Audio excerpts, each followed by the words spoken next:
Jeff, if I said Josh Allen just blew his best chance at beating Patrick Mahomes, is that right or wrong? That's wrong. I think he'll have, and I think the 13-second was even worse, honestly. But I think this team will be back in. I think Patrick Mahomes with Andy Reid, Spags, Kelsey, like as this thing is constructed, the Bills are going to continue to get better. This was supposed to be a quote down year. Yeah. So I think he'll be back. That's what makes this a complicated topic because these guys, none of them is 30, right? Like Mahomes is the oldest of this group of legendary quarterbacks we have in the AFC, and he's not even 30. So we have another decade ahead of us. One would assume that Allen, well, certainly I think one can safely say Allen, Jackson, and Burrow will all get more cracks at him. For sure. Eventually, you have to assume somebody beats him. But let's go back quickly to Sunday because, Hawk, you've been looking at tape.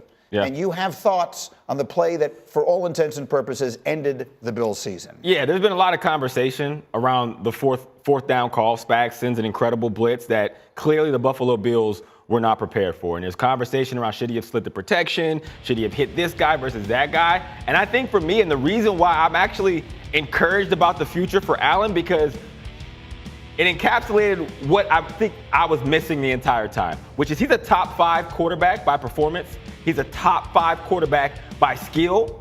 But when I watched that play, I'm like, oh, he didn't expect Spags to send something at him. And not that he was like not prepared for it, but he gets the call, and this is kind of a Joe Brady knock as well, and they just line up and run it, and he doesn't assume that there is something coming in that moment. And we were thinking about the best quarterbacks that we've seen over this generation, from the Peytons to the Tom Bradys to the Drew Breeses, even Matt Stafford, who is a seasoned, experienced quarterback. You just have to understand and know, okay, there's something coming here. How am I going to be prepared for it? He clearly wasn't, and there's a lot of development to come. We're picking nits at this point about a great quarterback, but I think I get your point in that I expected Spags to do something, and you hear them talk about this play. They're like, Spags set this up the whole game. They showed us this. They never blitzed from it, so we assumed that they weren't going to blitz from it. What I've been watching from Spagnuolo this whole season and last season is that he always holds one blitz. Absolutely. He holds one. Yes. And you watch it the game before, he holds one. And so he holds it until that moment when he has to bring it. And they have to know that he's going to bring the one blitz that they have designed to beat the protection. He's going to bring it right in that moment, and they didn't anticipate. The first person I heard say all of these things was Jeff yesterday here. You broke down that play and talked about how you say it. You said you were watching the game with your brother. This is as easy as it gets. I'm sitting with my wife, my son, and his girlfriend. I'm looking over, having a conversation. I look back, they're going to bring heat from the right. Like, there was no doubt in my mind. My problem, and I appreciate what you're saying about Josh Allen, but Brady, Cromer, McDermott, everybody on that sideline. It's a 2-minute warning. You're coming out of a timeout, you're at the 50-yard line, and it's 4th and 5. All red flags. Like, as an offensive lineman, you go out, we call it the antenna are up. Your antenna better be up, dude, because something is coming your way, and you have to be expecting it. That it was a shock or a surprise. If you'd have just said, hey, look, I blew this slide, but you have 4 guys covering 4 guys. You have to, one of the mug backers is going to have to come out to bail to be in coverage. On the other side, you got a condensed split, and you have a safety sitting over the top. You know it's coming from that side. And to slide your protection away from that makes absolutely no sense to me. And again, if you come back to the sideline and go, hey, I blew it, but everybody on the sideline blew it, Josh, the offensive line, because there's no way that you didn't have that conversation. Look, I'm just telling you right now, if I'm in the huddle, I'm elbowing everybody. They're bringing heat. They are bringing heat, and you're having that conversation. You are so spot on, Jeff, and that is my point. And it's not so much like, hey, you should have had something for this exact blitz. No, right. The idea that when it came, they were not prepared. And it wasn't like, okay, if something comes that I don't expect, here's where I'm going with the football right away. That's a bad place to be when you don't have a shot on your last play. They didn't have a shot on that play. And Josh being a wrong decision. Made it a shot, but the play was busted from the beginning. I think Jeff's point is clear because there's 4 eligibles on one side and 4 defensive backs and linebackers on that side. Then the other side, there's 1 eligible, 1 defensive, and 2 defensive backs over there. So it shows you that they. And I'm not even saying that, again, the decision had to be right. He got them a chance with his physical prowess. Absolutely. He should have been able to give them a chance mentally because he expected if something comes that I don't expect, I'm going here with the football. So what I like about this conversation is that most fans like me will just look at that play and say, oh my God, Josh Allen almost pulled off the most incredible throw that you'll ever see in your life, and Kincaid has to catch the ball, and he didn't. That's what most people see. You guys are saying there's the game within the game within the game, and that's great. Now, Kmart, let's come to the Allen of it all. Because for those who don't know, you were a columnist for the Buffalo News before you came here to ESPN. So you know the culture there as well as anybody can. You've been around Josh from the moment he set foot in the NFL and all that kind of stuff. Like, I wanted to throw up for him at the end of that game on Sunday night. I know you shouldn't feel bad. I felt so bad. For sure. Like, watching his post-game press conference, I'm not a Bills fan, obviously. I mean, I'm a fan of a team in the same division. And I wanted to cry for him. Because it was so difficult to watch. Because you're talking about he's so good. Yeah. He's so good. So good. So special. And each and every year, it's like the 13 seconds. It's like his defense let him down. Coaching, like kicks all and drops last year too. And so and for him to always get to the doorstep. And I really felt like this Bills team was different. Like he had elevated. Like he understood. Like okay. Stefan's out of here. Everybody's talking about we have no-name receivers. They don't know who's on offense. I can lead this team. And you felt like now, after watching this team and all the iterations of it, I felt like this Bills team was different. And they would get over that Mahomes hump. And to see it play out again, you're like, I think he'll have more chances at Mahomes. He's not guaranteed any of that. That's right. All these guys, Burrow, Josh Allen, Lamar, Jalen Hurts, whatever. Like, you're not guaranteed anything just because you're good. And I think that's the crazy thing about Josh Allen. So this goes back. It's a perfect illustration of the fact that, frankly, you cannot count on getting back. Those are the two teams that were in the championship games last year. They both lost a round earlier than that. When you have the opportunity, you have to take it, which brings us to Josh Allen and the Bills, who have now had 4 opportunities at knocking off Patrick Mahomes and haven't been able to do it. So Rex Ryan would sit here and say, if Rex was sitting right here, because he has said it a million times, both on the Sunday show and the Monday show with me, he has said Josh Allen has never lost to the Chiefs. His team has lost to the Chiefs. He's never lost. You, looking at the tape, particularly of one play from Sunday, would disagree. I mean, I don't know if I would disagree as much as I think there's opportunity for growth for Josh Allen, which is my point. Like, when I watched that 4th and 5 play, it's less about what should have happened, what he should have did once the snap happened. It was more of the surprise at the moment that Spags is sending what he sends. Like, not really having a plan for something coming, for me, was like okay, Josh is still young, as all these quarterbacks are. And Patrick Mahomes' success, I feel like, kind of speeds up our expectation for all these guys. But for someone like Josh Allen, what I'm excited about is the next time he's in this game and they're in that crucial moment or that crucial point or that crucial play, which will happen, my expectation and my assumption is that Josh is going to be like, I know something's coming. And if it comes and I'm surprised by it, here's where I'm going with the football. Here's how I'm going to react, instead of lining up and running the play. And so it gives me hope where I'm not the kind of, I'm not on the fence or on the side of the fence that says